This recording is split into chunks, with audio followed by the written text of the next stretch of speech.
দুই ভাইয়ের মধ্যে দ্বন্দ্ব লাগায়, তৃতীয় ব্যক্তি যখন সরে যায়, এই ব্যক্তিরা শত্রুতামি করে যুদ্ধ করে জিতে লাগে না, ভাই ভাই যুদ্ধ করে দুর্বল এমনি হয়ে যায়, তাই খালি ফিল্ডে গোল দিয়ে দেয়। আমার মাইকের আওয়াজ যতটুক যাচ্ছে, যে যেখান থেকে শুনতে পাচ্ছেন, আল্লাহর ওয়াস্তে একটু নিজেকে ব্রেক দিয়ে একটু সময় নিয়ে চিন্তা করেন।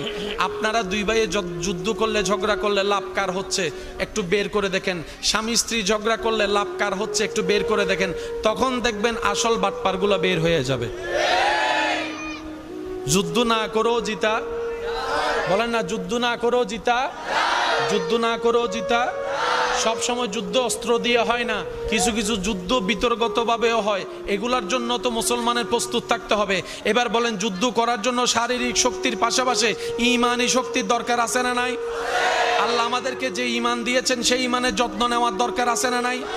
এবার কোনো মানুষ যখন গানের দিকে আসক্ত হয়ে যায়, ঈমানটা আস্তে আস্তে দুর্বল হয়ে যায়। নাচের দিকে আসক্ত হয়ে যায়, ঈমানটা দুর্বল হয়ে যায়। যখন সে বিভিন্ন গেমসের মধ্যে চলে আসে, তখন নামাজ ছুটে যায়, কোরআন তেলাওয়াত ছুটে যায়, মা বাবার সাথে বিয়াদবি শুরু হয়ে যায়। বিভিন্ন অ্যাডের মধ্যে যখন দুয়া ছাড়া দেখে, তার মধ্যে সেই নেশা করার আগ্রহ যুগে আসে। বিভিন্নভাবে মুসলমানের ভিতর নেশা ঢুকাই দেওয়া হচ্ছে, জুয়া ঢুকাই দেওয়া হচ্ছে। আগে জুয়া খেলা হয়তো বাহিরে, এখন মোবাইলের মধ্যে জুয়া ঢুকাই দিয়ে মুসলমানদের ছেলেদেরকে ধ্বংস করার পায়তারা করা হচ্ছে। কথা বলেন ঠিক কিনা?